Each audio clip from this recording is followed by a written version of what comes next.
nahmaduhu wa nasta'inuhu wa nastaghfiruh wa nastahdi wa na'udzu billahi min syururi anfusina wa min sayyiati a'malina may yahdihillahu fala mudhillalah wa may yudlil fala hadiyalah.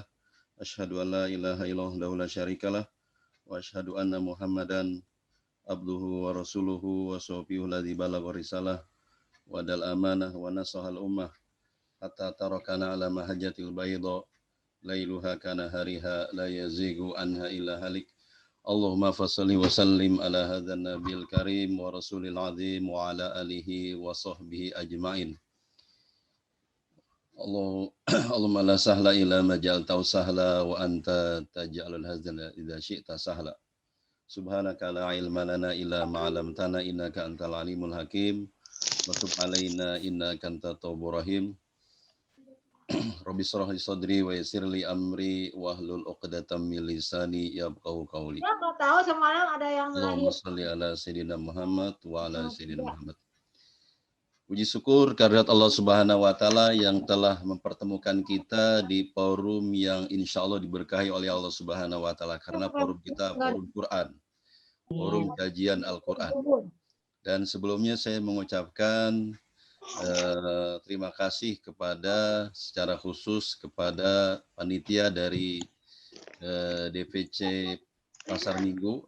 Kalau ada mati satu ini. Dan yang saya hormati dan muliakan perwakilan dari BK DPD Jaksel, Bapak Ustadz Mansur Asikin SPD, serta Ketua BK Pasar Minggu, Ustadz Dr. Gigi, ya, Fathul Anwar, ini teman saya dulu ya, aktif di Mukhoyam Al-Quran. Kemudian kepada seluruh ketua BK dari zona 1, yang dari 5 DPC Pasar Minggu, Jagakarsa, Pancoran, Mampang, dan Tebet.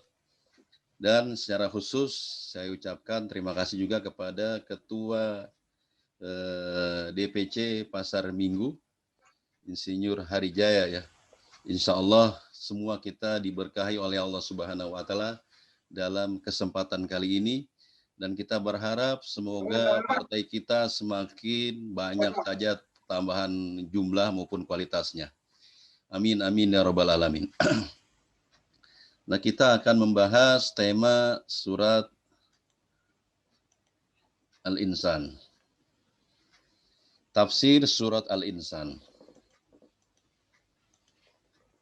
Sebelumnya kita melakukan kajian yang pertama adalah Al-Muqaddimah li tafsiri suratil insan. Muqaddimah tafsir surat Al-Insan. Nah, para ulama dalam hal ini terjadi ikhtilaf, terjadi perbedaan pendapat. Ikhtilaful ulama fi makiyatiha wa madaniyatiha. Apakah surat Al-Insan ini makiyah atau madaniyah? Nah, ini terjadi perbedaan pendapat yang banyak sekali antara dua kelompok. Kemudian tetapi menurut jumhur ulama, ya ini saya ambil dari tafsir Al-Munir karya Wahbah Zuhaili, bahwa menurut jumhur ulama atau mayoritas ulama surat Al-Insan madaniyah. Kemudian adadul ayat, jumlah ayatnya 31. Kemudian tasmiyatuha, penamaan surat Al-Insan. Nah, kenapa dinamakan surat Al-Insan dan berapa banyak nama dari surat Al-Insan ini? Ternyata cukup banyak nama surat Al-Insan ini.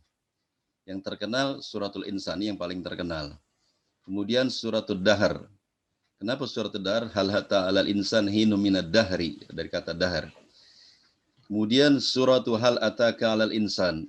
Nah, ini karena di awal ayat ada bunyi seperti itu, hal ata alal insan, maka jadi nama surat. Kemudian suratul Abror. Al-Abror diambil dari ayat berikutnya, innal abrara yashrabuna min ka'sin kana mizajuha kafura. Kemudian suratul Amsyaj. Nah, Imsad juga diambil dari ayat inna khalaqnal insana min nutfatin amsyajin. Nah, sehingga menjadi nama surat Al-Insan. Ini kita lewatkan, panjang sekali itu sebab-sebabnya. Kemudian sababu tasmiyatuha. Mengapa dinamakan surat Al-Insan? Sumiyat suratul insan liftitahiha bitanwih bihalqil insan wa ijadihi ba'dan lam yakun syai'an mawjudan. Nah, sebab dinamakan surat Al-Insan karena dibuka pada awal ayat dengan isyarat penciptaan manusia setelah sebelumnya tidak ada. Hal ata alal insan. Nah, ada kata-kata al-insan di ayat pertamanya ini sehingga menjadi nama surat Al-Insan. Dan ketahuilah sesungguhnya penamaan nama dari surat itu banyak sekali ya. Ada yang dari depan, ada yang dari tengah, ada yang dari belakang. Dari depan misalnya surat Al-Insan ini atau Al-Ghasyiyah, Al-Haqqah ini dari depan. Tetapi ada juga yang dari tengah. Itu surat Al-Baqarah dari mana? Kita tahu bahwa namanya surat Al-Baqarah. Yaitu dalam Al-Qur'an surat Al-Baqarah ayat 68. Itu perkataan Nabi Musa, innallaha ya'murukum an tadhbahu baqarah. Sesungguhnya Allah merintahkan kalian menyembelih Al-Baqarah, yaitu sapi betina. Kemudian surat Al-Imran dari mana? Surat Al-Imran dari tengah juga, yaitu pada ayat 33 dari surat Al-Imran. Innallaha astafa Adama wa Nuha wa ala Ibrahim wa ala Imran 'alal alamin. Kemudian surat Al-Maidah bagaimana? Nah, itu surat Al-Maidah agak ke belakang itu pada halaman terakhir tuh, pada halaman terakhir. Nah, itu perkataan Isa bin Maryam, Allahumma anzil alaina ma'idatan minas sama. Ya Allah turunkanlah kepada kami ma'idah, hidangan. Sehingga menjadi nama Al-Maidah. Itu dari belakang. Tapi ada juga yang paling belakang sekali. Nah, kalau boleh tahu nih di grup ini, di Zoom ini ada nggak nama surat diambil dari ayat paling belakang? Nah, surat Al-Ma'un. Itu surat Al-Ma'un diambil dari ayat paling belakang. Wa yamna'unal ma'un. Kata-kata yang paling belakang dan ayat paling belakang. Itu dinamakannya sebuah surat. Jadi latar belakang penamaan surat diambil dari ayat-ayat di dalam Al-Quran itu sendiri, baik di tengah, di awal maupun di akhir. Kemudian munasabatu halima qablaha. Munasabah artinya apa? Korelasi. Korelasi surat Al-Insan dengan sebelumnya, yaitu surat Al-Qiyamah. Nah, ini dalam 3 sisi. Ada korelasinya, ada hubungannya. Yang pertama, sama-sama berbicara tentang penciptaan manusia. Dari mana kita tahu bahwa surat Al-Qiyamah berbicara tentang penciptaan manusia? Nah, itu dari ayat-ayat akhirnya, awakhir surat Al-Qiyamah. Itu di dalam Al-Quran, surat Al-Qiyamah, Allah Subhanahu wa Ta'ala berfirman, Alam yaku nutfatan min maniyyi yumna, thumma kana 'alaqatan fakhalaqa fasawwa, faja'ala minhu zawjaini dzakara wal untha, alaysa dzalika biqadirin 'ala ay yuhyiyal mauta.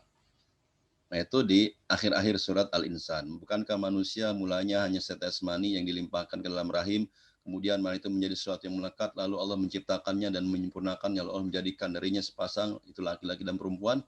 Bukankah Allah yang berbuat demikian, berkuasa pula menghidupkan orang mati. Kemudian surat Al-Insan, fi awail surat Al-Insan ini, dalam awal surat Insan juga berbicara tentang manusia. Hal ata'alal insani hinu minadahri lam yakun syai'an madhkura. Inna khalaqnal insana min nutfatin amsyajin nabtalihi faja'alnahu sami'an basira. Bukankah pernah datang kepada manusia waktu dari masa yang ketika itu belum merupakan sesuatu yang dapat disebut.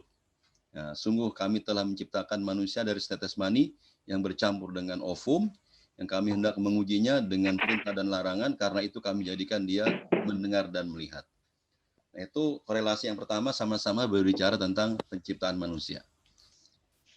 Kemudian yang kedua, ajmala fi surat al-qiyamah wasfa ahlil jannah wan nar, thumma fassala awsafahuma fi hadhihi surah watnaba fi wasfil jannah. Kemudian Allah menjelaskan dalam surat Al-Qiyamah tentang surga dan neraka secara global saja. Sementara di dalam surat Al-Insan itu menjelaskannya secara lebih detail dan berbicara panjang lebar tentang surga. Nanti kita akan membahas tentang surga begitu nikmatnya, banyak sekali disebutkan ya, bagi orang-orang yang berpredikat al-abror. Kemudian yang ketiga, zakarallahu fi suratil qiyamah al-ahwal allati yalqaha at-tuljar fil qiyamah wa dzakara fi hadhihi surah ma yalqahu al-abrar minan na'im. Nah, pada surat Al-Qiyamah ini menyebutkan kontradiksi ya, Allah menyebutkan kegentingan-kegentingan yang diterima oleh para pendosa atau al-fujar pada hari kiamat. Sementara dalam surat Al-Insan ini Allah menyebutkan apa yang didapatkan oleh orang-orang yang berpredikat al-abror, orang yang baik. Itu berupa kenikmatan-kenikmatan yang banyak sekali. Itu jadi surat Al-Insan ini korelasinya dengan surat sebelumnya, surat Al-Qiyamah demikian. Ada 3 hal. Kemudian keutamaan surat Al-Insan. Ada sebuah hadis riwayat Imam Muslim bahwa Nabi SAW kana yaqra fi subhi yaumal jum'ah alif lam mim tanzil fi raqatil ula wa fi tsaniyah hal ata 'alal insan hinu minad dahri lam yakun syai'an madhkura. Itu Rasulullah SAW membaca alif lam mim tanzil surat As-Sajdah. Pada rakaat pertama salat subuh di hari Jumat. Sampaikan Sementara pada rakaat kedua beliau membaca hal ata 'alal insan, surat Al-Insan. Ini dibaca oleh Nabi setiap hari Jumat pagi. Apa hikmahnya? Nah, ini hikmahnya menurut Imam As-Suyuti dalam kitabnya Nurul Lum'a fi Khosoisi Umil Jum'ah ya.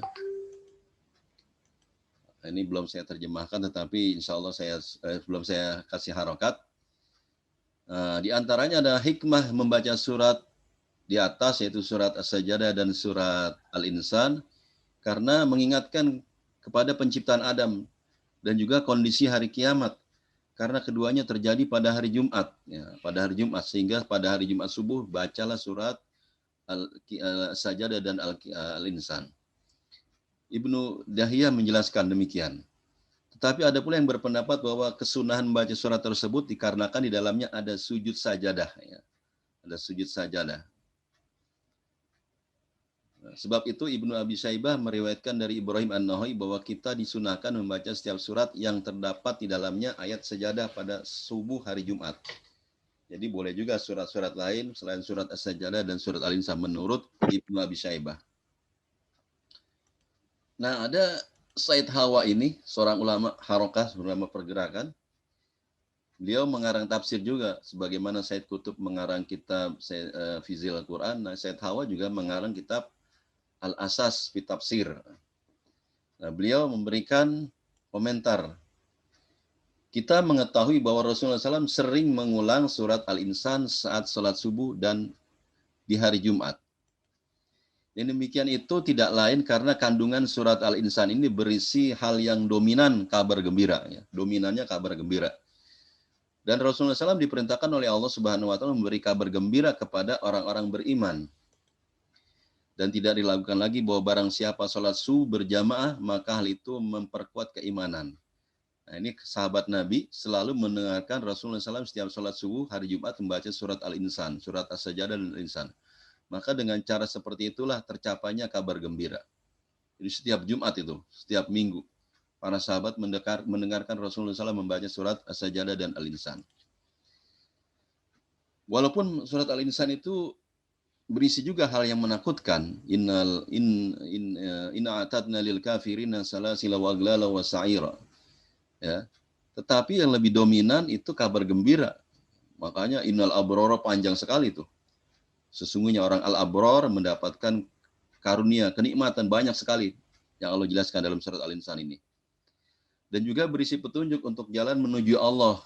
Kalau mau mendapatkan surga, mendapatkan keridhaan Allah, ini lakukan ini. Itu ada dalam surat Al-Insan. Dan juga akhlak yang mulia, akhlak kepada manusia, kepada Allah Subhanahu wa Ta'ala.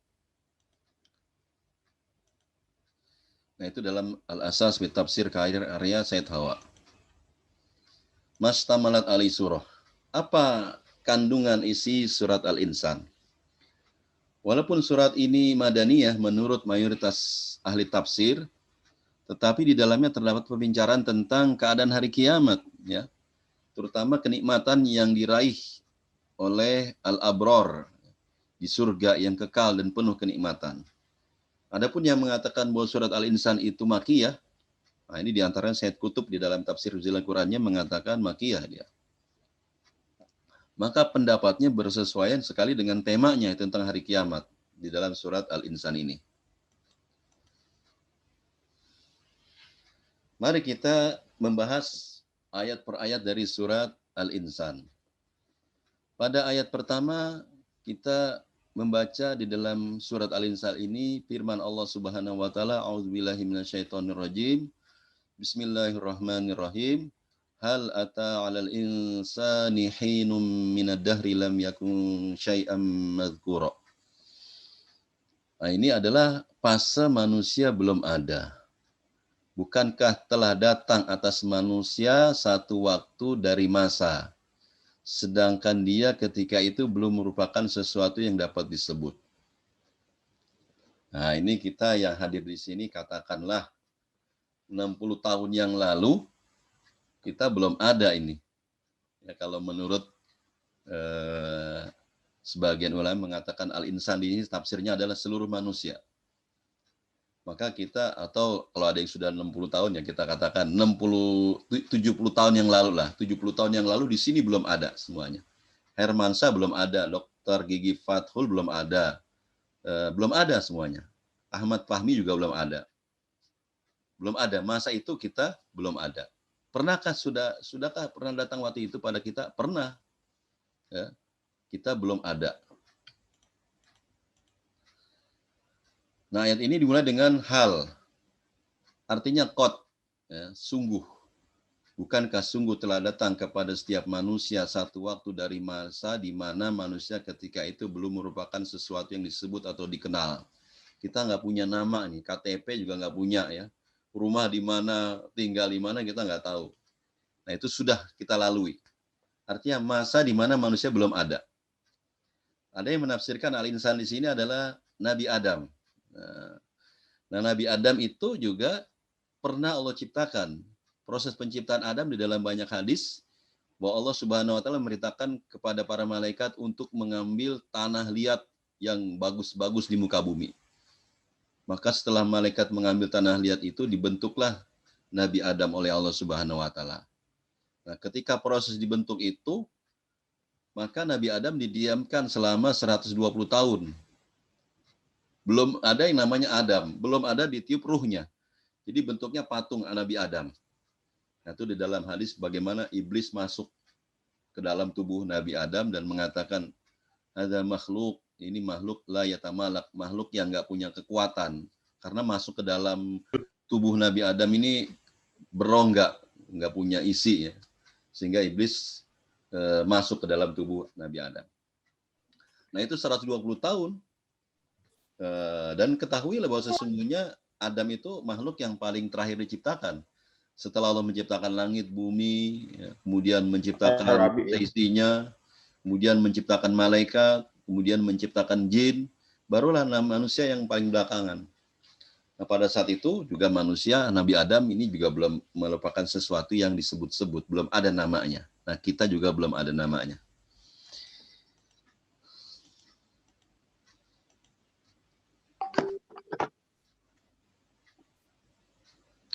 Kemudian inna khalaqnal insana min nutfatin amsyajin nabtalihi faja'alnahu sami'an basira. Pada ayat kedua ini sesungguhnya kami, kata Allah, khalaqna al-insan, telah menciptakan manusia min nutfatin, dari setetes mani, amsyajin, yang bercampur. Bercampur dengan apa? Dengan ovum. Ya, faja'alnahu nabtalihi. Nah, ini ada nabtalihi, kami hendak mengujinya dengan perintah dan larangan. Seharusnya kata sebagian ulama, ini nabtalinya di belakang dong harusnya. Amsajin faja'alnahu sami'an basir linabtalihi. Tetapi kenapa disegerakan, dinyempilkan istilahnya, disisipkan di tengah-tengah ayat. Inna khalaqnal insana min nutfatin amsajin, seharusnya faja'alnahu sami'an basir linabtalihi. Nah, ini menunjukkan bahwa memang Allah amat sangat menunjukkan pentingnya kenapa manusia diciptakan ini. Nabtalihi, untuk ujian. Banyak sekali ayat Al-Quran yang berbicara tentang ujian di dalam hidup ini. Dalam surat Al-Mulk juga demikian. Alladzi khalaqal mauta wal hayata liyabluwakum, untuk menguji kalian. Nah, kemudian ayat ini menjelaskan kepada kita bahwa Allah telah menciptakan manusia dari nutfah yang bercampur dengan ovum wanita, kemudian ibu kita mengandung dan melahirkan kita ke dunia selama 9 bulan di alam rahim. Subhanallah, yaitu proses penciptaan manusia. Kemudian Allah menciptakan kita untuk diuji dengan perintah dan larangan dari Allah. Ya, jadi kita lahir ke dunia itu diuji oleh Allah Subhanahu wa taala pada saat kita nanti akil balik, ya. Pada saat akil balik dengan perintah dan larangan. Perintahnya misalnya sholat, puasa, haji, zakat, amar ma'ruf, nahi mungkar. Kemudian larangannya jangan menyembah selain Allah, jangan musyrik, jangan minum minuman keras, jangan berzina, jangan. Itu seperti itu, ujian dari Allah Subhanahu wa taala. Nah, untuk memahami perintah dan larangan, makanya Allah menciptakan pendengaran dan penglihatan. Tentu juga nanti ada akal. Ya. Nah, fase di mana manusia hidup di dunia, masa-masa sebelum hidup di dunia itu kita hidup di alam rahim. Nah, itu di dalam Al-Quran surat Al-Mursalat Allah Subhanahu wa taala berfirman, "Alam nahlukum mimma imahin." Bukankah kami telah menciptakan kalian wahai manusia dari air yang hina? Faja'alnahu fi qararim makin. Kemudian kami letakkan kalian wahai manusia di tempat yang kokoh. Rahim, ya, tempat yang kokoh itu rahim bahasanya kokoh. Bukan tempat dari besi baja yang tebal, bukan dari dinding beton yang tebal, bukan, tapi di dalam rahim. Ya, makanya rahim disebut qararim makin. Walaupun ibu kita bergerak ke sana kemari, tetap saja kita bisa hidup. Ya. Kemudian ila qadari maklum, sampai waktu yang ditentukan, yaitu 9 bulan. Jangan terlalu cepat, bisa keguguran. Jangan juga terlalu lama. Masya Allah, kalau kita hidup lama di dalam perut ibu kita, misalnya setahun, 2 tahun, Masya Allah, keluarnya susah. Ya. Nah, sampai waktu yang ditentukan. Faqadarna, kemudian kami memberikan bentuknya, ada matanya, ada telinganya, ada badannya, ada kakinya, ada kepalanya, seluruhnya lengkap. Fani'mal qadirun, maka kamilah sebaik-baik yang menentukan. Nah, kita hidup di alam rahim. Nah, ini di alam rahim. Setelah di alam dulunya tidak ada, kemudian hidup di alam rahim, pertemuan sperma dan ovum dari ibu kita. Kemudian fase manusia lahir ke dunia. Wallahu akhrajakum min butuni ummatikum, dan Allah mengeluarkan kalian dari perut ibu kalian. La ta'lamuna syai'an, dalam keadaan tidak mengetahui sesuatu apapun. Wa ja'ala lakum sam'a wal absara wal afidah la'allakum tashkurun. Kemudian Allah menjadikan bagi kalian pendengaran, penglihatan, dan hati nurani agar kalian bersyukur. Ini cukup 3 ini aja, manusia bisa mendengar, bisa melihat, dan berpikir untuk membedakan mana baik, mana buruk. Mendengar ayat Al-Quran, terus melihat kalau di zaman diutusnya Rasul kan melihat Rasul, bagaimana Rasul sholat. Kemudian hati nurani, hati nurani itu adalah gabungan dari akal dan hati, ya. Akal dan qalb disebut hati nurani, afidah.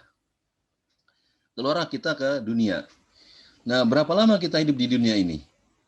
Nabi SAW menjelaskan bahwa umur umat Nabi Muhammad SAW di dunia itu cuma 60-70 tahun. Umur ummati baina sittin wa sab'in. Umur umatku ya berkisar antara 60-70. Ya, tapi ada juga yang masih bayi juga meninggal atau terguguran, atau masih kecil ada. Ya, sudah dewasa belum sampai 60 juga ada. Kemarin Dr. Taufik Hulaimi itu meninggal belum sampai 60, baru 51. Kemudian ada juga yang 70 lebih ada. Nah, itu waqalluhum man yajuzu dzalik. Dan sedikit di antara mereka yang melebihi umur demikian. Ya, kalau lebih dari 70 itu sudah dapat bonus. Kemarin Profesor Dr. Huzaimah 74. Ya. Nah, yang lebih dari 70 sedikit. Ya. Nabi SAW meninggal umur 63. Abu Bakar juga demikian. Itu umur umat Nabi Muhammad pendek-pendek, ya. Tidak seperti umat-umat terdahulu sampai ada yang Nabi Nuh itu 950 tahun. Umat-umat terdahulu umurnya panjang-panjang. Sementara Nabi SAW dan umatnya pendek-pendek. Tetapi amalnya dinilai dahsyat, ya. Pahalanya dahsyat. Banyak sekali pahala-pahala dari Allah Subhanahu wa taala kepada umat Islam ini, begitu banyak sekali. Coba contohnya. Raq'ata fajrin khairum minad dunya wa ma fiha. 2 rakaat sebelum subuh lebih baik daripada dunia dan seisinya. Subhanallah. Dunia dan seisinya artinya apa? Di situ ada benua Amerika, ada benua Eropa, ada benua Asia, ada benua Afrika, ada benua Australia. Itu kita sholat subuh, sholat menjelang subuh 2 rakaat saja. Bahkan Nabi mencontohkan bahwa sholat sebelum subuh itu ringan ya. Nggak usah capek-capek. Baca Qul ya ayyuhal kafirun dan Al-Ikhlas.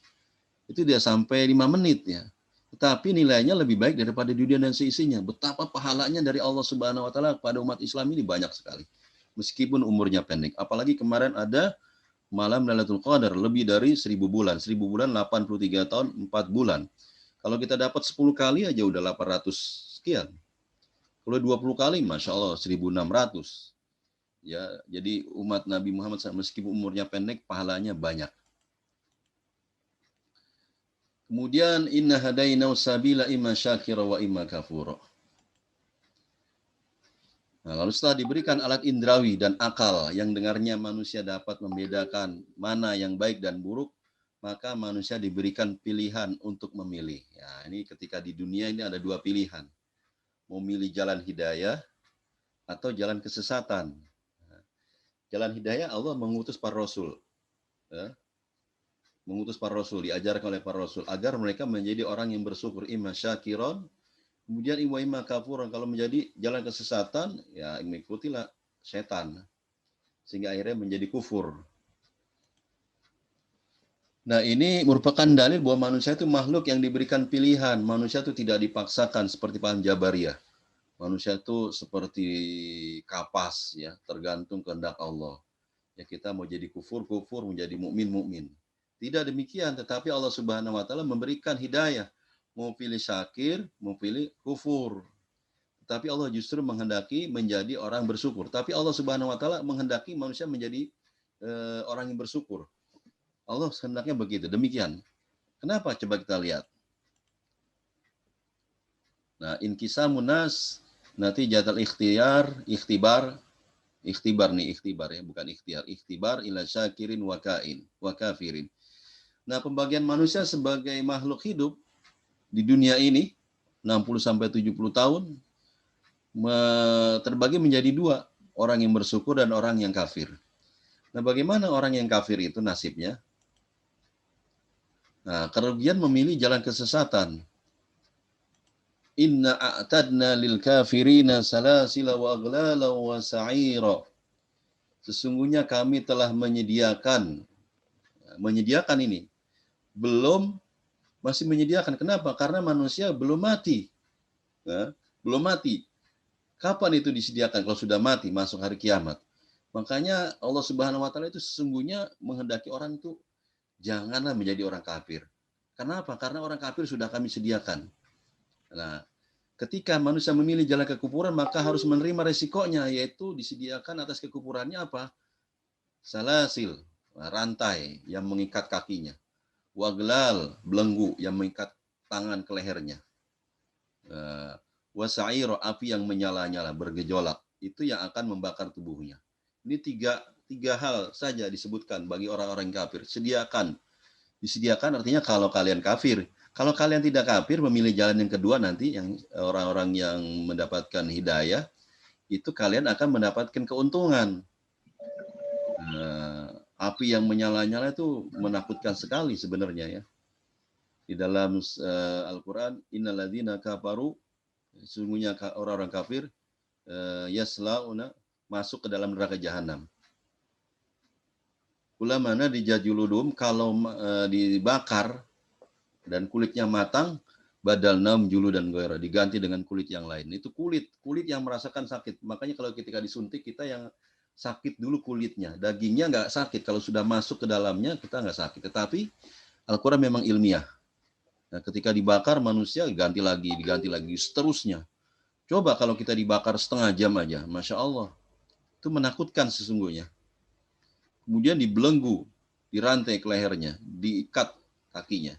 Dalam surat Al-Haqqah, hudhuhu fagulu, tangkap dia, borgol dia. Tsummal jahima solu, kemudian lemparkan ke dalam neraka jahanam. Tsumma fi silsilatin zar'uha sab'una zira'an fasluku. Kemudian ikat dengan rantai, badannya itu seluruhnya dari kaki sampai kepala, badannya seluruhnya dengan sab'una zira'an, 70 zira'. 1 ziro itu kira-kira setengah meter. Kalau 70 berarti 35 meter. Kita diikat di rantai, Masya Allah 35 meter. Ya cukuplah untuk mengikat kita. Kita bagaikan mumi, dilempar, dibakar. Na'udzubillah min dzalik. Itu yang Allah sediakan bagi orang-orang kafir kalau memilih jalan kesesatan. Nah, kalau memilih jalan hidayah, bagaimana? Nah, innal abrara yashrabuna min ka'sin kana mizajuha kafura. Sesungguhnya orang-orang yang berbuat kebajikan minum dari gelas berisi minuman yang campurannya adalah air kapur. Airnya ini air kapur ada air dingin dan wangi serta manis sehingga menyegarkan. Nah, ini ka'san itu artinya apa? Anggur. Jadi airnya ini udah ada isinya. Anggur atau khomar. Dulu di dunia dilarang, tapi di akhirat dibolehkan. Tapi sudah tidak lagi memusingkan dan sudah tidak lagi memabukkan. Nah, ini al-abror, kalau dari syakir ke abror itu apa? Gimana Ustaz kok jadi dari, kan ini memilih jalan yang syukur kok jadi al-abror? Nah, al-abror artinya orang yang banyak kebaikannya. Karena banyak kebaikannya, misalnya dia sholatnya banyak, saumnya banyak, dia mulail, kemudian sholat duha, sholat istikharah, sholat hajat, sholat lainnya. Kemudian dia saum wajib, Ramadan, kemudian saum sunat, ya. Itu banyak kebaikannya. Kemudian ibadah haji, kemudian sedekah wajib yang sunnah. Banyak sekali kebaikannya, maka akhirnya disebut al-abror. Kalau bar itu satu kebaikan. Bar itu kebaikan yang melimpah, apalagi al-abror. Ini orang-orang yang berbuat banyak kebaikan. Ketika di dunia itu, mereka pertama kali yashrabun. Nah, ini ketika masuk surga, jamuan pertamanya adalah minum. Nah, itu kalau datang ke rumah orang kan juga namu itu biasanya dikasih minum dulu yang nikmat ya. Dikasih minum. Kalau disuguhin minuman, alhamdulillah. Kalau makan langsung nggak mungkin, kayak minum dulu. Ya, dikasih minuman dulu. Nah, begitu pula Allah Subhanahu wa taala ketika orang berpredikat al-abror karena bersyukur kemudian menjadi al-abror, itu mereka minum dari kas. Kas itu air minum ya, dari segelas air minum, kas itu gelas air minum yang dari anggur ya, jadi minum anggur. Anggur itu dicampur dengan air kapur. Air kapur ini dari mata air. Air kapur ini dingin. Pakai kalau di Indonesia kita jadi namu kan dikasih es ya, kemudian dikasih manis-manisan, kemudian wangi sehingga menyegarkan. Jadi begitu datang kita kalau bertamu ke rumah orang habis capek berjalan kemudian bertamu kemudian dikasih minuman yang mantap ya, yang istimewa, maka kita langsung merasa segar. Itulah alasan pertama orang yang al-abror. Nah, ini kalau mereka memilih jalan petunjuk sehingga mendapat predikat al-abror, yang artinya orang yang banyak berbuat amal kebajikan, sebagaimana Allah juga disifati dengan al-bar. Nah, Allah Subhanahu wa taala sebagai Tuhan juga pernah disifati dengan surat Al-Tur ayat 29, inna kunna min qabl nad'u innahu wal bar. Nah, innahu wal barur rahim. Sungguhnya kami dahulu selalu menyembahnya. Dialah yang melimpah kebaikannya, al-bar rahim. Ya. Allah Subhanahu wa taala ketika manusia berdoa, semua manusia berdoa. Semuanya berdoa dan dikabulkan oleh Allah Subhanahu wa taala. Ya, tidak ada yang tidak dikabulkan. Kemudian apa itu kafur? Wa mizajuha kafur, campurannya air kapur. Air kapur adalah mata air di dalam surga yang dengannya hamba-hamba Allah meminum, yang mereka dapat mengalirkannya dengan sebaik-baiknya. Ini sifat minumannya. Mereka diberikan balasan berbagai kenikmatan di surga, yaitu minuman dari gelas yang berisi anggur. Anggur tuh nikmat sekali, ya. Kalau di surga, kalau di dunia anggur tuh khomar ya, dilarang. Yaitu dicampur dengan kafur, itu pewangi dan manis sehingga semakin lezat ya. Selain lezat juga berwangi. Itu penghuni surga. Ya, Masya Allah. Ini penghuni surga memang kerjaannya sibuk berpestaria ya. Sibuk berpestaria karena memang negeri balasan di sana, bukan negeri beramal. Darul jaza, kampung diberikan balasan. Jadi balasannya begitu datang ke surga itu seperti ini. Kemudian yufajjiruna tafjira. Dan mata air itu, ada mata airnya itu dari kafur itu mengalirnya menurut kehendak si milik si penghuni surga itu di tempat-tempat tinggal mereka. Air mengalirnya di sungainya, di rumahnya, di hotelnya, di kerajaannya, di kamarnya, semua bisa mengalir. Subhanallah, itu penghuni surga balasan dari Allah demikian dahsyat. Kemudian ada kata-kata yasrabu biha. Kenapa yasrabu biha? Ya. Jadi kalau mata air di surga itu terus mengalir tanpa henti, tidak seperti di dunia ada bisa airnya kering atau menghilang, kita menggali sumur, kalau yang punya sumur dalam sekali, ledang juga demikian, itu dunia. Nah, kenapa yasrabu biha? Nah, di sini ada yasrabu biha, yasrabu minha. Ini perbedaan keduanya apa ini? Apa rahasia bahasa Al-Quran ini? Al-Quran kan yasrabu biha ibadullah yufajiruna tabjira. Nah, secara bahasa Arab seharusnya yasrabu minha, meminum darinya. Kan meminum darinya, dari mata air tersebut. Tetapi dalam ayat ini diungkapkan yasrabu biha, meminum dengannya. Kok pakai biha, bukan minha? Ini memiliki arti bahwa meminumnya itu terkandung makna langsung dari mata air, langsung dari mata airnya. Menyedok langsung, kalau bukan menyedok, dituangkan. Jadi nanti ada pelayan-pelayan. Kemudian menikmati kelezat yaltaz. Jadi yasrabu di sini adalah yaltazu, menikmati, ya, menikmati airnya. Karena kalau diminum dengan cara biasa saja yasrabu minha, itu bisa juga seperti di dunia, minumnya nggak istimewa. Jadi minumnya di sini juga istimewa ini. Yasrabu biha. Kemudian mengapa al-abrar mendapatkan ganjaran yang demikian? A'malul abrar fi dunia, amal-amal orang-orang yang al-abrar di dunia itu apa saja sih? Sehingga kita juga ingin menjadi orang al-abrar itu. Nah, itu dijelaskan dalam ayat berikutnya, ayat 7.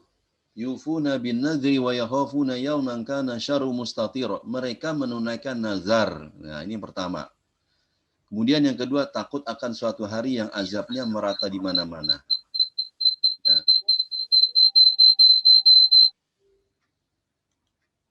Mereka mendapatkan kenikmatan tersebut karena amal-amal mereka ketika hidup di dunia, yaitu pertama memenuhi nazar dalam ketaatan. Nah, seperti kita bernazar, saya bernazar akan menghafal Al-Quran sedikit demi sedikit, sehingga sebelum saya wafat, saya sudah menghatamkan hafalan Al-Quran 30 juz. Misalnya sehari 1 ayat, ya, atau 2 ayat. Ya. Atau saya ingin membangun masjid dan pesantren dan lain sebagainya. Itu nazar yang baik-baik, ya. Itu contoh nazar yang baik. Walaupun nazar sesungguhnya ada yang bersifat makruh, dibenci oleh Allah Subhanahu wa taala. Kenapa? Karena dia mengaitkan suatu amal dengan syarat tertentu. Seperti dia mengatakan, kalau gaji saya naik, nanti saya akan bersedekah 1 juta kepada anak yatim. Artinya apa? Dia akan bersedekah kalau gajinya naik. Kalau gajinya nggak naik, dia nggak bersedekah. Nah, itu nazar yang kurang baik. Padahal untuk bersedekah tidak perlu kepada syarat-syarat tertentu. Nazar seperti itu bukan yang dimaksud oleh ayat di atas. Jadi yang nazar-nazar yang baik-baik, ya. Ya. Itu yang pertama. Amal yang harus kita raih. Ya. Kita boleh bernazar, bercita-cita juga nggak apa-apa. Yang bagus-bagus, yang tinggi-tinggi. Ya, seperti tadi saya akan menghafal Al-Quran seumur hidup, sebelum saya wafat saya sudah hafal Al-Quran 30 juz. Ya. Misalnya umur 30, nggak apa-apa lah saya 20 tahun, 20 tahun menghafal Al-Quran.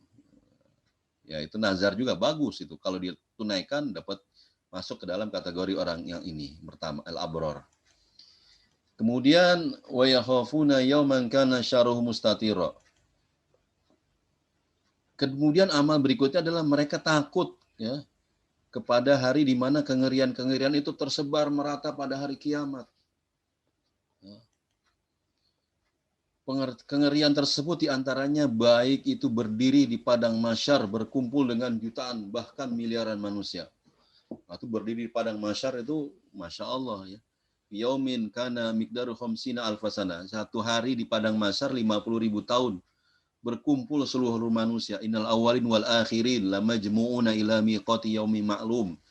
Orang yang pertama kali hidup yaitu Nabi Adam sampai yang terakhir mati pada hari kiamat dikumpulkan lamajmu'un di padang mahsyar.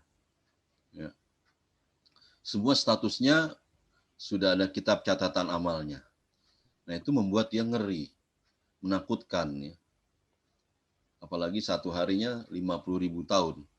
Dan itu sampai manusia mendatangi para nabi supaya proses berikutnya segera dilakukan. Atau proses hisab, ya, transparan dan adil, nggak ada bisa disogok, nggak bisa di sana, adil, semuanya ada saksinya. Semua amal perbuatan dia hisab dan dia takut kalau hisabnya berat dan menyusahkan dirinya. Ini juga termasuk yang membuat dia ngeri. Ya khafuna yauman, takut dengan hari di mana syarruhu mustatira, tersebarnya kengerian-kengerian di mana-mana pada hari kiamat, menakutkan seluruhnya.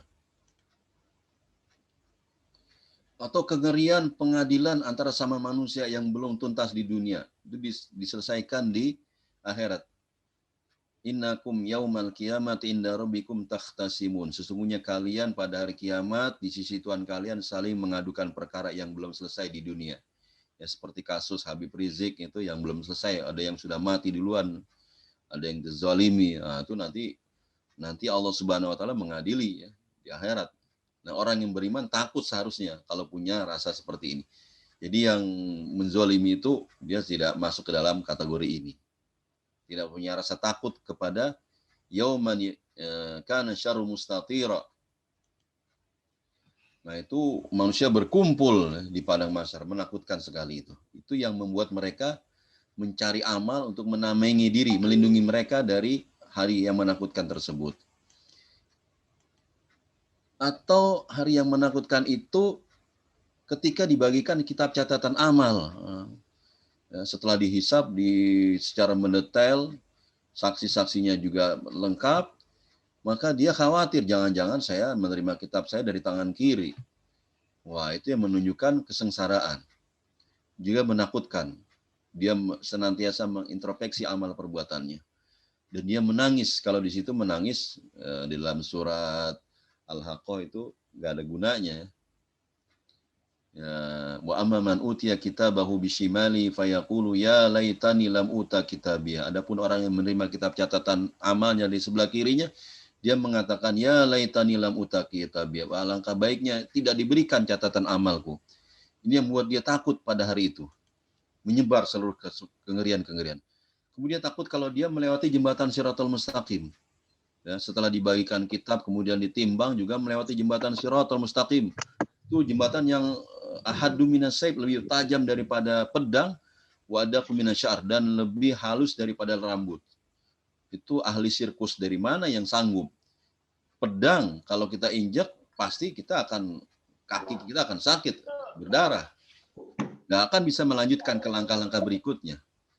Dan lebih halus daripada rambut, pasti putus. Nah, tapi karena amalnya itu yang menyampaikan dia, kalau orang beriman, amalnya menyampaikan, memudahkan. Dan dia terperosok akan jatuh ke jurang api neraka yang sangat dalam.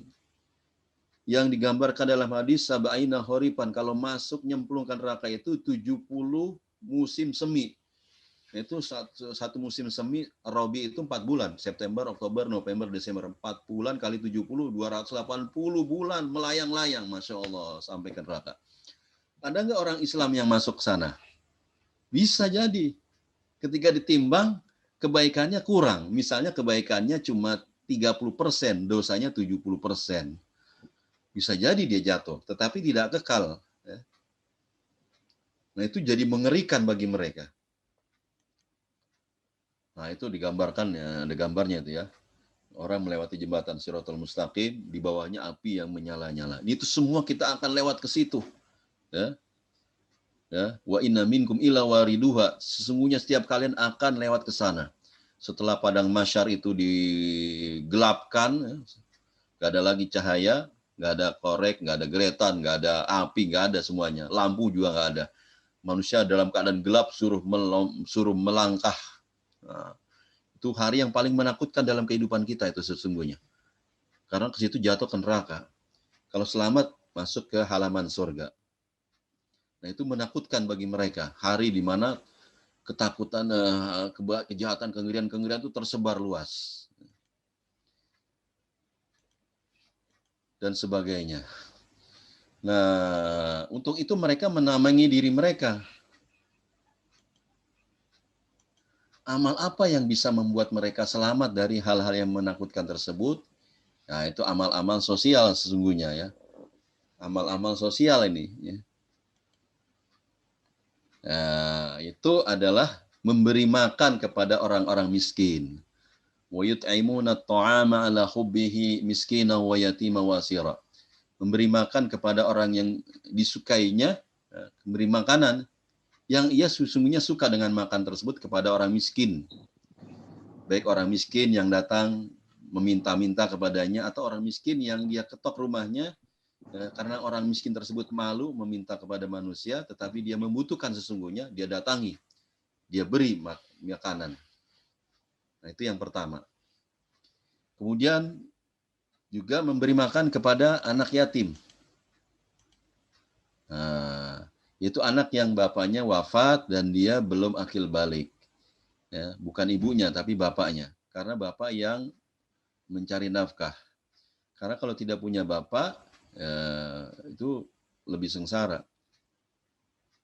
Kalau ibunya ada, ya ibunya yang mencari nafkah ya, sulit juga itu. Anak yatim piatu ya. Kalau ibu yatim piatu itu disebut. Karena tidak ada yang memberi nafkah kepadanya, susah untuk makan anak yatim itu. Sekolah dan memenuhi kebutuhan hidupnya sebagai anak yatim. Maka di dalam hadis dikatakan, ana wa kafilul yatim kahataini fil jannah. Aku dan orang-orang yang memelihara anak yatim, aku seperti dua jari ini. Jari telunjuk dan jari tengah, dekat. Bukan anak yatim itu dieksploitasi ya, dijadikan pembantu. Enggak, tapi dia dihargai seperti anaknya sendiri. Disekolahin ya. Sebagai wujud untuk supaya masa depan anak itu menjadi bagus. Nah, itu bagus. Tapi kalau dikerjain anak yatim suruh cuci mobil, cuci rumah, ngepel segala macam, wah itu tidak termasuk. Ini bukannya ya berbaik kepada anak yatim, tetapi memanfaatkan anak yatim. Kemudian memberi makan kepada tawanan.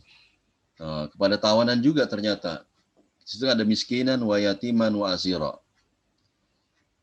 Nah, sebagian ulama mengatakan yang dimaksud dengan tawanan dari kaum muslimin. Ini tawanan ada dua perbedaan pendapat. Ada yang mengatakan ini tawanan orang muslim, ditawan oleh orang kafir. Nah, itu wajib dikirimi makanan. Nah, apalagi kalau dia berada di pihak yang pelit, orang Yahudi, orang Nasrani, yang pelit-pelit ya. Tapi sebagian ulama mengatakan dia ada tawanan meskipun dia musyrik. Ya, sebagaimana Nabi memerintahkan para sahabat untuk memberikan makanan kepada tawanan perang Badar dan perang-perang lainnya. Bahkan menurut Ibnu Katsir, Ibnu Jarir, pakarnya ahli tafsir, ini bersifat umum, baik tawanannya muslim ataupun musyrik, maka ia memberikan makan kepada tawanan tersebut.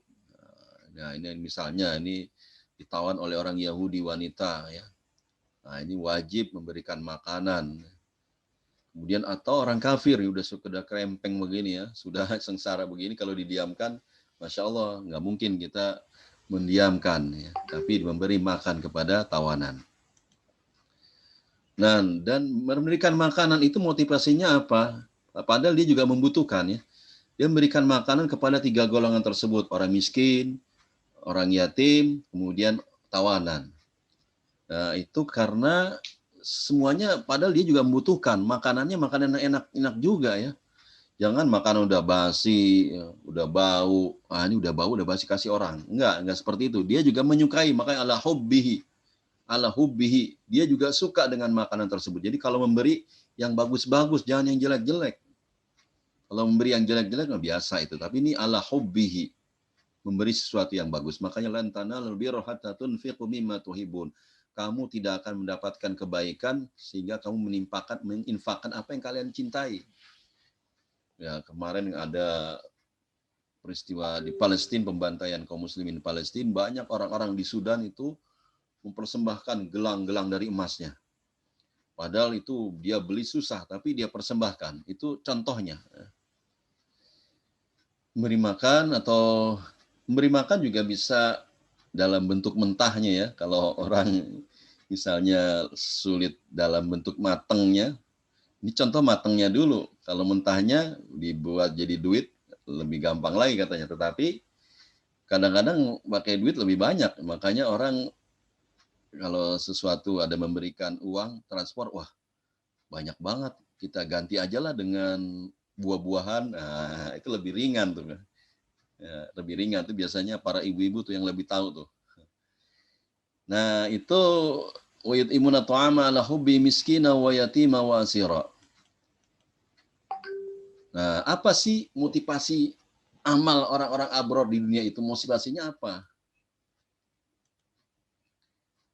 Nah, innama nut'imukum liwajhillah la nuridu minkum jazaa'an wala syukura. Sungguhnya kami memberi makanan kepada kalian hanyalah untuk mengharapkan keridhaan Allah. Kami tidak menghendaki balasan dari kalian dan juga tidak pula ucapan terima kasih. Nah, jadi dia ikhlas ini, nggak mengharapkan. Misalnya ada orang ya di dalam acara misalnya nyumbang, saya berharap nyumbang sekarang 100.000, nanti dia membalas juga minus 100.000. Nggak boleh begitu. Ini betul-betul ikhlas liwajillah. Tidak minta balasan dan juga tidak minta ucapan terima kasih. Ya. Nggak diucapkan terima kasih nggak jadi masalah. Ya ikhlas karena Allah Subhanahu wa Ta'ala. Supaya apa? Supaya dia dapat ridho Allah. Dan dapat ridho Allah, berusaha mendekat kepada Allah. Menjadi kekasih-kekasih Allah, menjadi wali-wali Allah. Jadi menjadi wali-wali Allah itu dengan cara seperti ini juga ada. Nggak perlu ibadah-ibadah yang sulit-sulit, tetapi memberikan makan. Itu juga bisa menjadi wali Allah. Tanpa mengharapkan balasan dan imbalan. Dan juga terima kasih. Nah, redaksi ayat tersebut sesungguhnya adalah ungkapan dari Allah. Innama nut'imukum liwajhillah la nuridu minkum jazaa'an wala syukura. Itu dari Allah. Bukan ucapan orang-orang al-abrar tersebut. Nah, sesungguhnya saya memberikan makanan kepada kalian, saya tidak berharap balasan dan ucapan terima kasih dari kalian. Bukan demikian. Oh, enggak, itu bukan ucapan orang al-abrar, tetapi ucapan dari Allah. Kenapa? Karena Allah tahu hatinya, isi hati orang tersebut. Allah tahu keikhlasannya. Maka akhirnya Allah memuji mereka supaya memotivasi orang untuk mencapai derajat al-abrar. Karena kenikmatan al-abrar ini amat sangat dahsyat.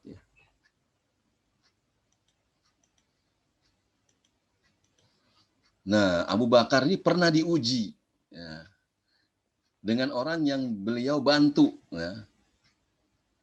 Yaitu orang yang kerabat beliau juga, namanya Mistah. Dia veteran perang Badar juga. Mistah ini terlibat di dalam menuduh Aisyah, bahwa Aisyah berselingkuh. Ketika Abdullah bin Ubay bin Salul, tokoh munafik ini menyebarkan isu, dia termakan. Sehingga menuduh Aisyah berselingkuh. Kok kata dalam hati Abu Bakar, ini orang sudah saya berikan bantuan harian untuk makan. Bukannya berterima kasih, tetapi justru menyakiti saya. Oleh karena itu saya tidak akan lagi mau membantu orang tersebut. Ya. Tetapi apa yang terjadi, Allah justru menegurnya. Sehingga Abu Bakar membatalkan niatnya dan tetap bertekad untuk membantu saudaranya. Karena mengharapkan ampunan dari Allah. Nah ini liwajhillah, mencari wajah Allah juga dapat ampunan dari Allah, juga termasuk liwajhillah. Karena ikhlas. Ikhlas itu dapat, supaya apa? Supaya diampuni dari Allah Subhanahu wa Ta'ala. Itu bentuk ikhlas. Supaya dapat pahala, bentuk ikhlas. Nah, makanya turunlah ayat di dalam surat An-Nur, wala ya'tali ulul fadli minkum wasa'ah an yu'tu ulil qurba wal masakin wal muhajirina fi sabilillah wal ya'fu wal yasfahu ala tuhibuna an yaghfirallahu lakum wallahu ghafurur rahim. Dan janganlah orang-orang yang punya kelebihan dan kelapangan di antara kalian bersumpah bahwa mereka tidak akan memberi bantuan kepada kerabatnya, orang-orang miskin, orang-orang berhijrah di jalan Allah, dan hendaklah mereka maafkan dan berlapang dada. Apakah kamu tidak suka bahwa Allah mengampunimu? Allah Maha Pengampun lagi Maha Penyayang. Begitu dengar ayat ini, Abu Bakar Sayyidah Siddiq langsung mengatakan, saya lebih milih ampunan dari Allah dan saya akan bertekad lagi terus membantu saudara saya tersebut dan saya sudah maafkannya. Itulah ujian bagi orang yang memberi makan. Memang berat ya ujian nih, makanya dapat pahalanya besar. Innama nut'imukum liwajhillah la nuridu minkum jazaa'an wala syukura. Kalau kita ya kadang-kadang ketika beramal minta ada terselip, ada rasa minta dibalas atau syukur, nah itu harus dibersihkan sifat-sifat seperti itu. Itu bukan kaum yang abror. Kemudian yang kedua, inna nakhafu min rabbina yauman abusan qamtarira. Sesungguhnya kami juga berbuat demikian memberi makan kepada tiga kelompok orang itu karena kami takut azab Tuhan kami pada suatu hari di mana orang-orang bermuka masam dan penuh kesulitan. Nah, itu gambarnya orang bermuka masam, sulit. Karena hari kiamat ini, Masya Allah, membuat orang jadi takut, menjadi cemas, ya, masam. Karena kesulitan-kesulitan pada hari kiamat itu dahsyat ya. Ketika dihisab manusia. Dan alasan mereka memberikan makan kepada tiga kelompok tersebut tadi, karena mereka takut terhadap hari di mana didapati manusia ada yang berwajah masam, karena kesulitan mereka hadapi pada waktu itu, pada hari itu. Nah, seperti orang yang menerima kitab catatan dari tangan kirinya kan dia mengatakan, ya laitani lam uta kitab ya, alangkah baiknya tidak diberikan kitabku. Ya laitaha kanatil qadiyah, coba mati juga selesai. Ya laitaha kanatil qadiyah, ma aghna ani maliyah. Harta saya enggak ada gunanya. Halaka ani sultani, begitu pula kekuasaan saya. Itu penyesalan-penyesalan. Orang menyesal itu makanya harinya disebut abusan, membuat dahi mengkerut, bermuka masam. Nah, itu dihindari oleh dia. Sedangkan qamtarira, abusan qamtarira adalah sulit, amat sangat sulit dan waktunya lama sekali. Ya Allah, di neraka demikian. Semua itu membuat mereka mencari amalan yang melindungi diri mereka dan menjadi tameng yang menghindari mereka dari hari tersebut. Cari amalan-amalan apa yang membuat kita selamat. Nah itu tadi amalan-amalannya adalah yufuna bin nadri wa yakhafuna yawman kana syarr mustatira wa yut'imuna ta'ama ala hubbi miskina wa yatima wa asira inama nut'imukum liwajhillah la nuridu minkum jazaa'an wala syukura inna nakhafu min rabbina yawman abusan qamtarira. Apa balasannya? Nah, itu di dalam Al-Qur'an sampai kalau penghuni neraka itu ya kalau sudah masuk neraka digambarkan di dalam tafsir At-Tabari Al-Qaul fi qouli ta'ala wa nadaw ya malik liyaqdi alaina rabbuk. Nah, ini takwil firman Allah Subhanahu wa taala, mereka penghuni neraka itu memanggil malaikat penjaga neraka.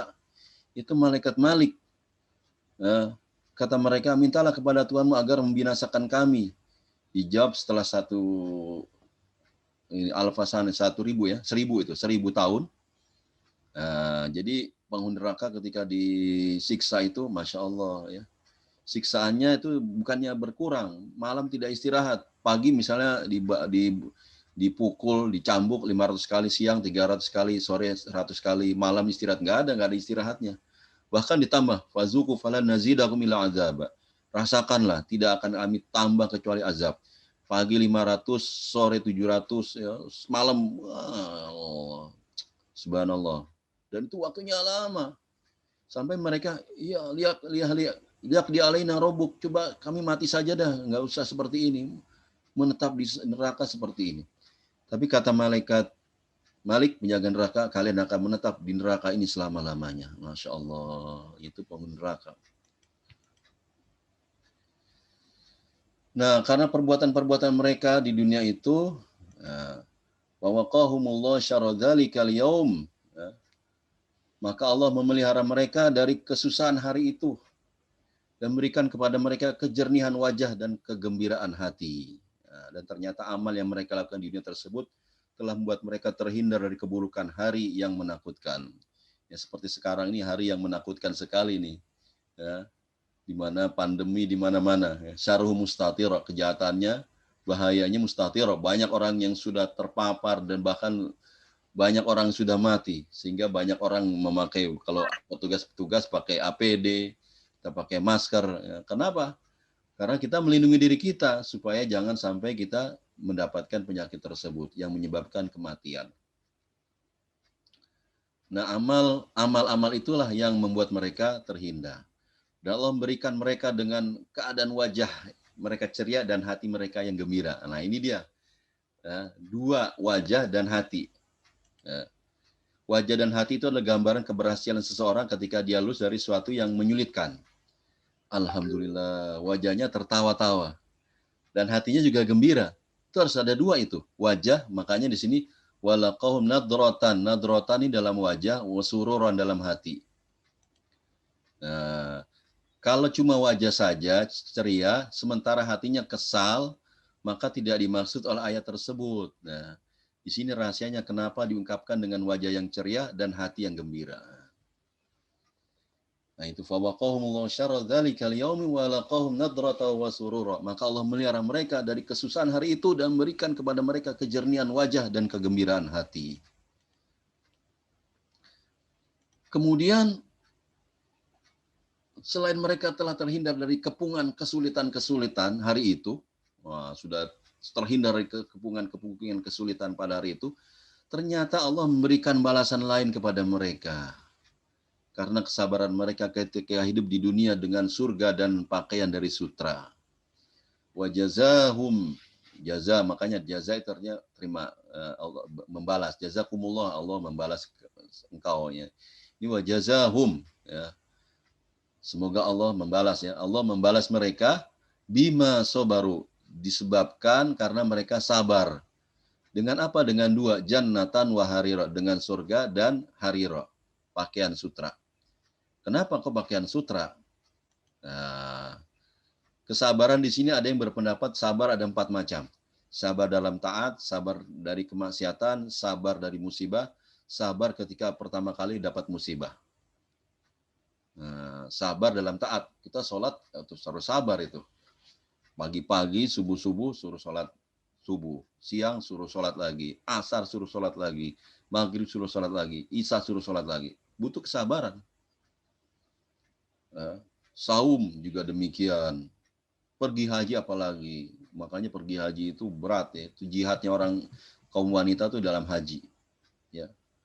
Itu sabar, butuh kesabaran. Kemudian sabar dari maksiat. Sabar dari maksiat. Masya Allah di dunia, apalagi di sekarang ini zaman modern, kemaksiatan terbuka lebar. Apalagi dengan adanya sosmed. Ya. Subhanallah, kita mesti bersabar.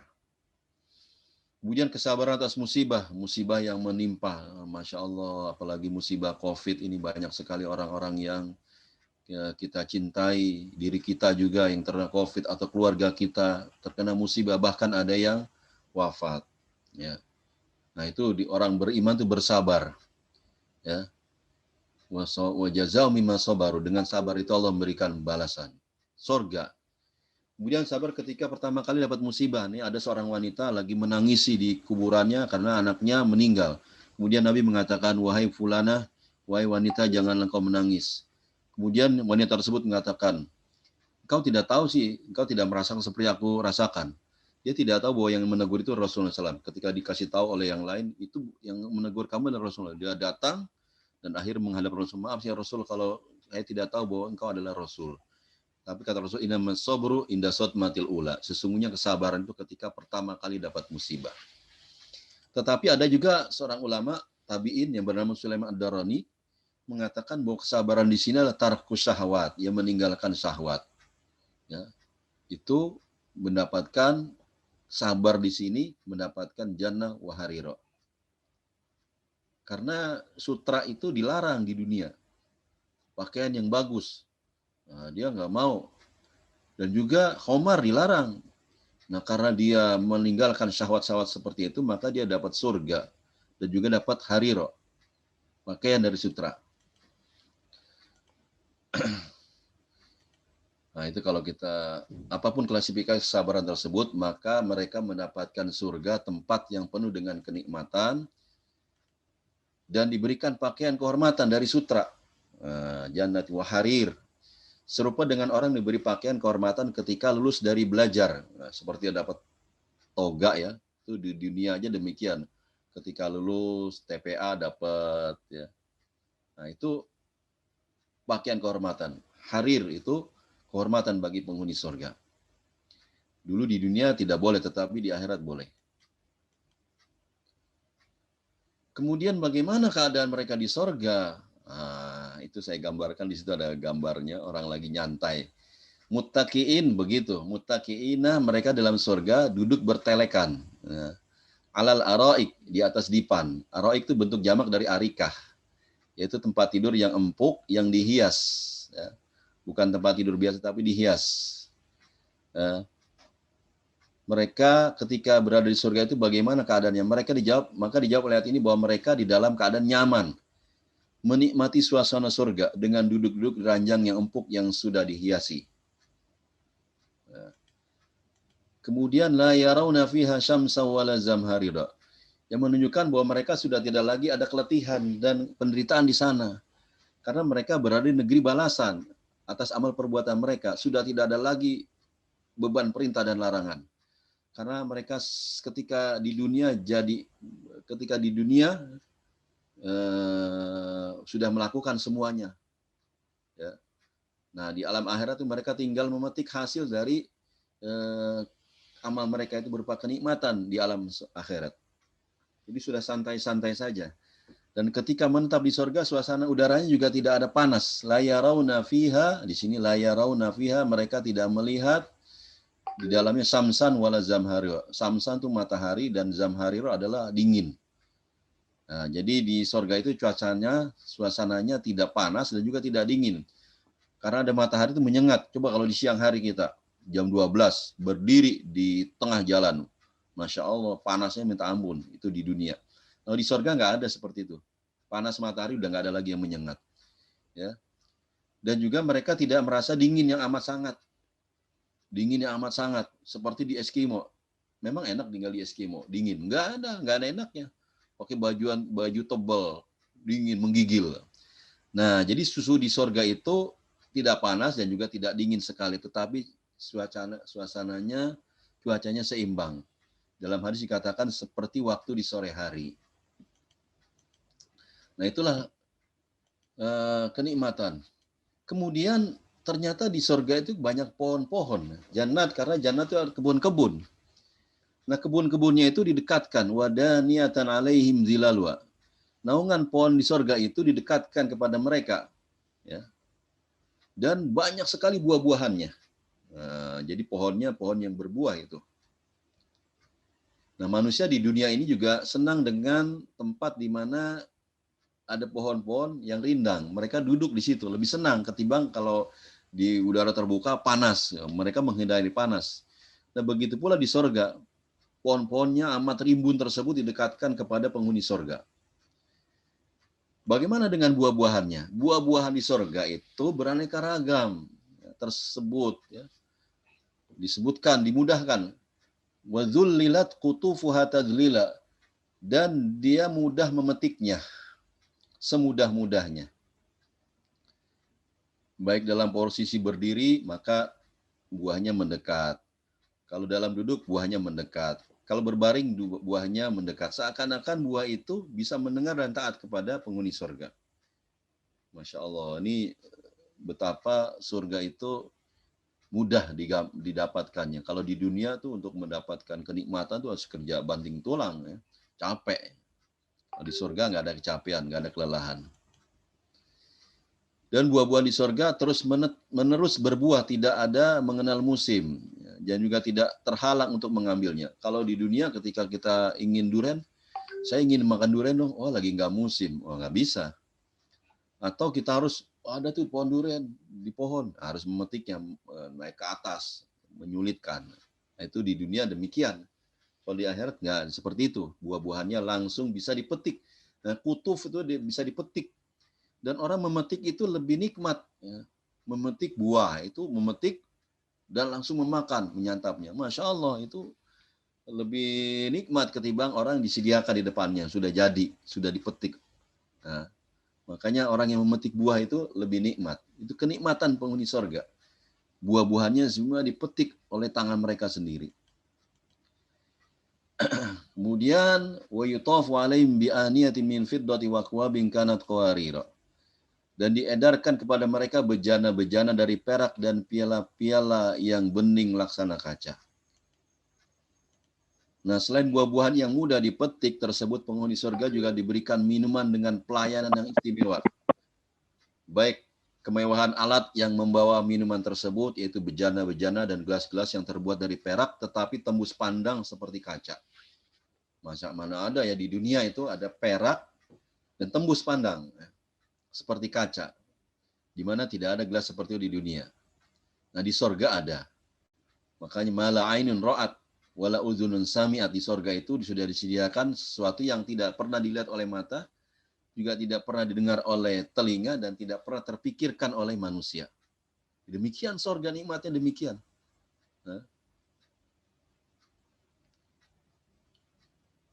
Wayutaf itu artinya diedarkan. Artinya mereka tidak cari ke sana kemari, ke sana kemari, ke sana kemari. Enggak, mereka nyantai aja. Ya.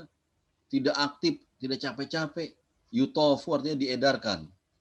Mereka tidak mencari, tapi diedarkan. Seperti kita di hotel, itu ada pelayan datang ke kamar, mengantarin makanan. Nah, itu yutofu alaihim bi'aniyatim min fiddah.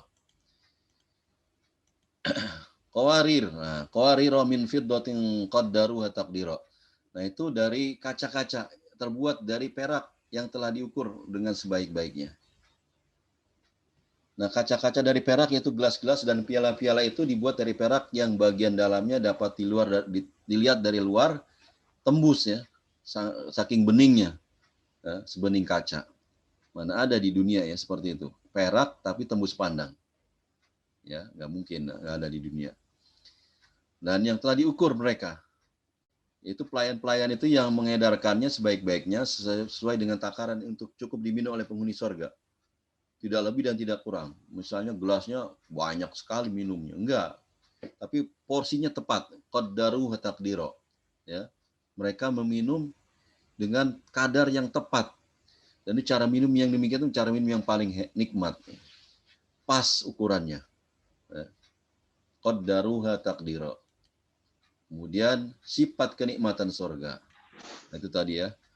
Aku telah menyiapkan bagi hamba-hambaku yang soleh sesuatu yang belum pernah dilihat oleh mata, belum pernah didengar oleh telinga, dan tidak pernah terlintas di benak pikiran manusia. Masya Allah ya. Kemudian wayusqaun. Nah ini wayusqaun. Wayusqauna itu artinya dituangkan. Tidak lagi menuang sendiri. Mencari ke sana kemari. Enggak, yusqaun artinya mereka dituangkan. Yusqaun itu dituangkan. Fiha fil jannah ka'san. Ka'san itu minuman yang ada anggurnya. Kana mizajuha zanjabila. Nah ini beda tadi yang di awal tuh. Kana mizajuha kafur. Kalau ini dengan zamzabil, jahe. Ya. Jahe itu untuk yang hangat-hangat. Nah, ini dia ya gambarnya nih.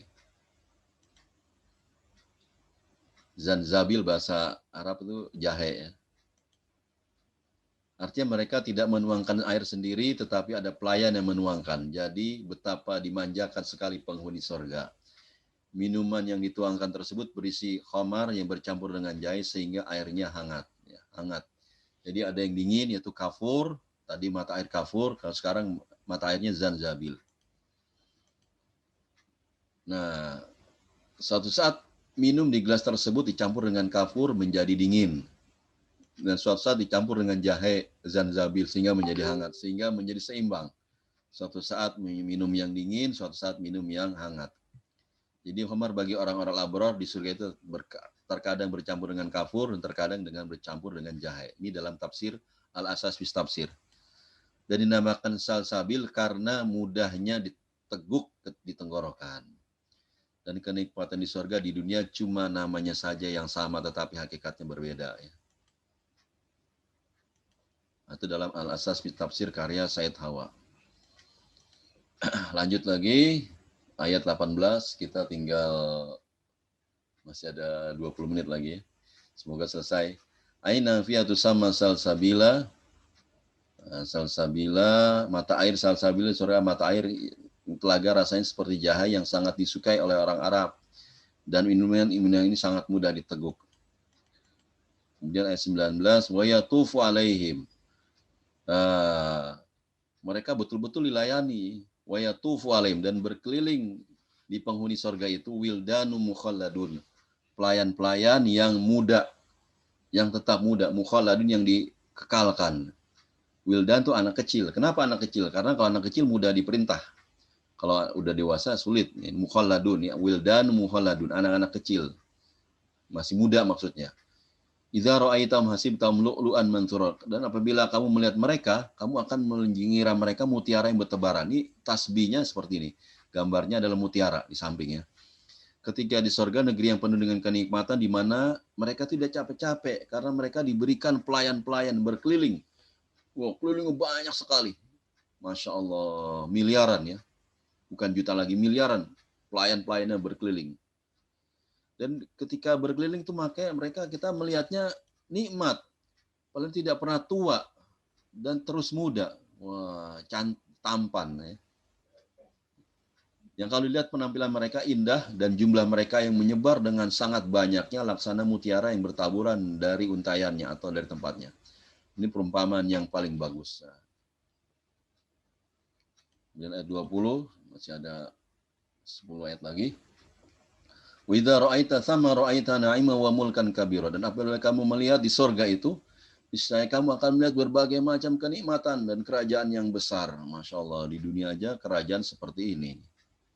Kalau kita punya satu aja kerajaan seperti ini, sudah hebat banget di dunia. Nah, kenikmatan kita di sorga, kita lihat banyak sekali. Ya. Dan juga ada kerajaan yang besar dimiliki oleh penghuni sorga. Nah, coba kita renungkan, ada hadis di mana ada orang yang keluar dari neraka terakhir dan masuk sorga terakhir. Nah, itu karena dulu di dunia berbuat baiknya juga lambat, jadi akhirnya masuk sorganya lambat. Ya. Paling terakhir masuk sorga. Keluar dari neraka paling akhir. Banyak dosanya, tetapi karena punya iman akhirnya keluar juga dari neraka. Dan masuk ke dalam sorga tertatih-tatih. Begitu sampai di sorga dia melihat sorga penuh. Tapi akhirnya bisa juga masuk. Dan diberikan oleh Allah Subhanahu Wa Taala 10 kali tempat terluas di muka bumi. Masya Allah. Itu 10 kali tempat terluas di muka bumi. Itu pengkapling orang yang paling belakangan masuk sorga. Nah, bagaimana ya kalau yang sorganya di atas? Ya. Masya Allah.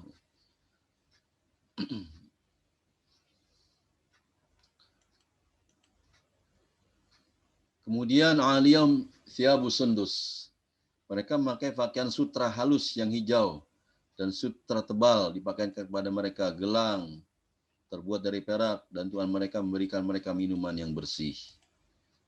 Ketika di dunia saja manusia memakai pakaian dan berusaha memilih pakaian yang bagus, apalagi di sorga pakaian mereka bahannya adalah dari sutra yang ketika di dunia itu dilarang. Jika di sorga dan di surga pakaian mereka bagian luarnya mereka terbuat dari sutra yang halus, ya.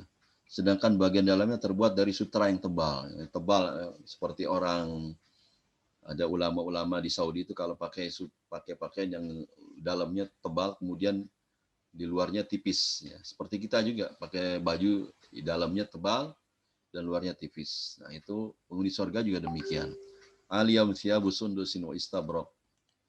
Kemudian juga wahulu asawir, mereka diberi perhiasan dan gelang-gelang dari perak. Tetapi pada ayat lain disebutkan dari emas. Hal ini menunjukkan bahwa perhiasan dibuat dari emas dan perak itu secara berbarengan, tetapi juga terpisah-pisah. Jadi penghuni surga, Masya Allah, bermandikan kenikmatannya. Ya, udah kayak raja saja semuanya. Gelangnya banyak, ya. Dari perak dan emas. Masya Allah. Ini semoga kita termasuk penghuni surga yang ada di grup ini semuanya. Ya Allah, amin, amin, ya rabbal alamin. Kemudian aliyam thiyabu sundusin. Kemudian dan masih pula mereka diberikan minuman lagi yang lain. Wasaqahum rabbuhum syaraban tahura. Dan Rabb mereka memberikan kepada mereka minuman yang bersih dan sangat bersih, berbeda dengan keadaan khamar di dunia. Ya. Ini minumannya demikian. Kemudian pada ayat 22, penutup dari segala kenikmatan tersebut, Allah Subhanahu wa taala berfirman, "Inna hadza kana lakum jazaa'a wa kana sa'yukum maskura." Sungguhnya ini adalah balasan untuk kalian, wahai penghuni sorga. Dan usahamu adalah disyukur, diberi balasan. Ya, ini dalam tafsir dikatakan, inna hadzal jaza al jazil wa ta'am al jamil kana lakum jazaan ala ma aslaftumu minal a'mal wa kana sa'yukum mashkura ay qalil minhu yaj'alullah lakum bihi minan na'im al-muqim ma la yumkin hasruhu. Nah, jadi Masya Allah ya. Semua kenikmatan-kenikmatan yang tak terhingga itu dan kekal mereka di sana dan tidak pernah akan mati selamanya. Masya Allah. Bukan untuk 1000 tahun kita tinggal di sorga. Bukan untuk 1 miliar tahun. Bukan. Bukan untuk 1 triliun tahun. Bukan. Untuk 1000 triliun tahun. Bukan. Bukan semuanya. Tetapi untuk khalidina fiyah, kekal di dalamnya. Khulud la mauta fiyah, kekal, tidak ada kematian di dalamnya. Dan juga tidak ada ngantuk dan tidur. Kalau ngantuk dan tidur itu adalah saudaranya kematian. An-naum akhul maut, kata hadis Nabi SAW. Orang yang tidur itu, maka dia mati. Nah, orang yang penghuni sorga tidak mungkin tidur atau ngantuk. Karena berarti dia tidak menikmati kenikmatan-kenikmatan di sorga. Minum, makan, menikah, Masya Allah. Ya. In hadza kana lakum jazaan wa kana sa'yukum mashkura. Sungguh ini ada balasan untuk kalian. Dan usaha kalian diberi balasan, disyukuri oleh Allah Subhanahu wa taala. Semua balasan-balasan kenikmatan itu disambut oleh Allah dengan mengatakan bahwa semua ini adalah sebagai balasan bagi kalian karena amal yang telah kalian lakukan di dunia, walaupun amal kita sedikit sekali ya, terbatas di luar batas kejangkauan manusia. Balasannya Masya Allah ya. Betapa tidak seimbangnya sekali antara rahmat Allah dan kasih sayang Allah kepada hamba-hambanya yang beriman. Subhanallah, beramal di dalam jangka waktu yang terbatas. Kita di dunia yang terbatas. Sholat 5 waktu kali 10, 50 menit. Saum 30 hari. Kemudian haji seumur hidup. Amar ma'ruf nahi mungkar. Ya, amal kita tidak seimbang lah. Tetapi dibalas dengan kenikmatan yang tiada taranya selama-lamanya. Masya Allah, kita dikatakan hidup 1000 triliun tahun di sorga juga sudah nikmat. Apalagi ini khalidina fiha abada. Nah, itulah perbedaan dengan kenikmatan dunia dengan kenikmatan akhirat adalah kenikmatan akhirat baqa'u ni'amil jannah wa fana'u ni'mal akhirat. Nikmat dunia itu fana, binasa. Tetapi kenikmatan sorga baqa', kekal abadi. Siapa yang memilih yang kekal abadi itu orang cerdas. Yang orang bodoh adalah yang memilih yang duniawi. Inna hadza kana lakum jazaan wa kana sa'yukum mashkura. Nah, penghuni surga ketika masuk surga mengatakan wa qala alhamdulillahilladzi adhaba 'anal hazan inna rabbana laghafurun syakur. Dan mereka penghuni surga berkata, segala puji bagi Allah yang telah menghilangkan duka dari kami. Duka di dunia, keletihan, kecapean. Dan sungguhnya Tuhan kami benar-benar Maha Pengampun lagi Maha Mensyukuri. Banyak dosa-dosa kita diampuni oleh Allah Subhanahu wa taala. Ya.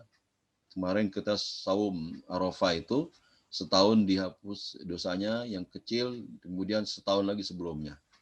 Banyak sekali ampunan dari Allah Subhanahu wa taala dan diberikan balasan syakur. Allah Maha Syakur, Maha mensyukuri, membalas kebaikan hamba-hambanya.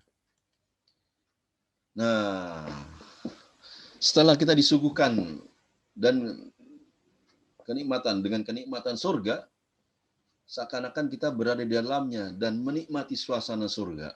Nah, begitu kita hanyut dengan kenikmatan surga, maka lalu ayat Al-Quran mengembalikan kita kepada realitas kehidupan kita. Nah, ini realitas kehidupan kita dalam surat Al-Insan, yaitu suasana dakwah Rasulullah SAW di tengah kaumnya. Sebagai tinggal berapa ayat lagi, insya Allah selesai. Nah, ini Allah Subhanahu wa taala mewasiatkan kepada Rasul setelah mendengarkan kenikmatan-kenikmatan penghuni surga, Rasul juga dibacakan oleh Allah Subhanahu wa taala, dibacakan oleh malaikat Jibril kenikmatan-kenikmatan al-abrar. Nah, makanya diwasiatkan kepada Rasulullah SAW, inna nahnu nazzalna 'alaikal qur'ana tanzila, sungguh kami telah menurunkan Al-Qur'an kepada kau ya Muhammad berangsur-angsur. Ya, turun berangsur-angsur, turun dari Lauhil Mahfuz kepada langit dunia 30 juz. Kemudian dari langit dunia kepada Rasulullah SAW berangsur-angsur. Itu ada hikmahnya agar Al-Quran itu senantiasa menjadi pedoman hidup. Ada peristiwa-peristiwa, Al-Quran selalu turun menjawabnya. Ya. Dan juga kalau dengan cara berangsur-angsur mudah dihafal oleh para sahabat dan Rasulullah SAW. Fasbir li hukmi rabbika, maka bersabarlah kamu untuk melaksanakan ketetapan Tuhanmu, dan janganlah kamu ikuti orang yang berdosa dan orang-orang yang kafir di antara mereka.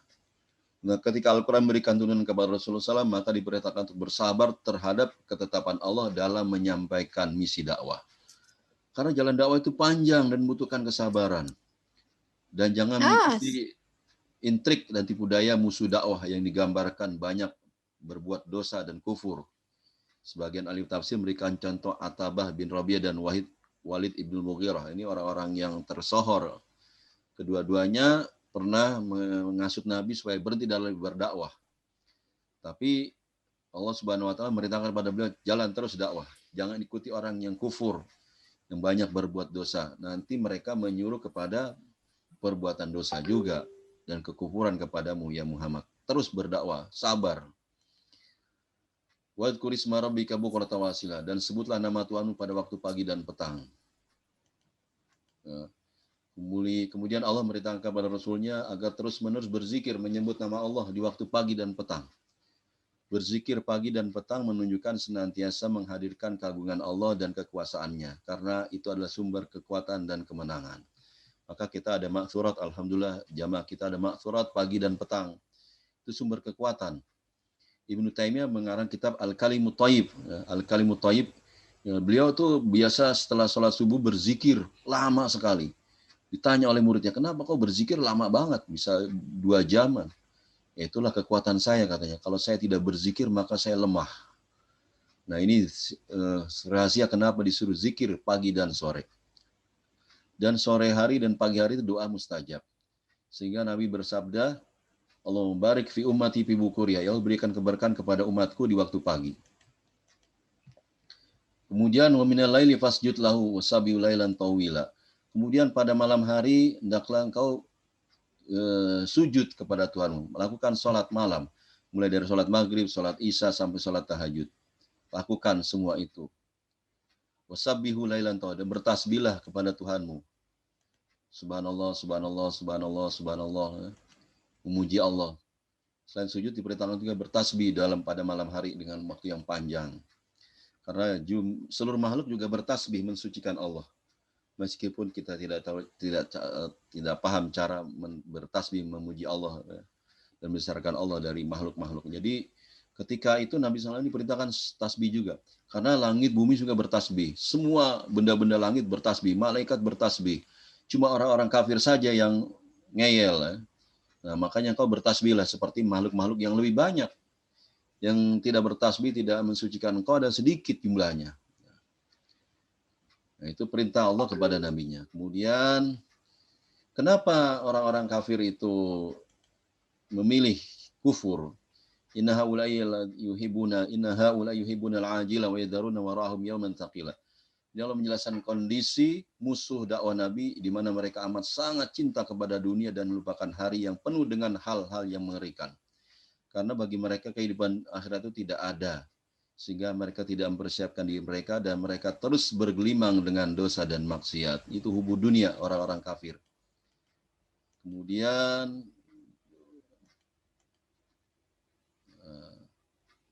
padahal di depan mereka وَيَذَرُونَ وَرَاهُمْ يَوْمًا ثَقِيلًا, ada yauman thaqila, hari yang amat sangat berat, di mana manusia akan dihisap amal perbuatannya, di mana mereka diminta pertanggungjawaban atas apa yang mereka lakukan di dunia. Dan hal tersebut amatlah menakutkan bagi orang-orang yang kufur dan banyak berbuat dosa. Nahnu khalaqnahum wa syaddadna asrahum. Kami telah menciptakan mereka dan menguatkan persendian tubuh mereka. Kami menghendaki mereka, kalau kami menghendaki mereka, sungguh kami membinasakan mereka, diganti dengan kaum yang lain. Kemudian Allah menerangkan bahwa kami lah menciptakan orang kafir tersebut yang mendustakan dakwah Rasul karena mereka mencintai dunia dan melupakan akhirat. Padahal Allah telah memberikan anugerah kepada mereka dengan mengokohkan tubuh mereka. Seandainya Allah menghendaki, niscaya mudah bagi Allah untuk membinasakan mereka dan mengganti mereka dengan kaum yang lain, sebagaimana kaum Ad, kaum Samud. Dan juga Allah sanggup mengganti dengan yang lain, ya seperti Abu Jahal itu kafir, tetapi anaknya beriman. Ikrimah bin Abi Jahal itu beriman, diganti dengan kaum yang lain. Juga Abu Lahab itu anaknya, istrinya kafir, tapi anaknya 3 beriman kepada Allah Subhanahu Wa Taala. Dan 2 ayat lagi, Inna hadhihi tadhkirah, sesungguhnya ayat Al-Quran ini suatu peringatan, maka barang siapa menghendaki kebaikan bagi dirinya, niscaya dia mengambil jalan kepada Tuhannya.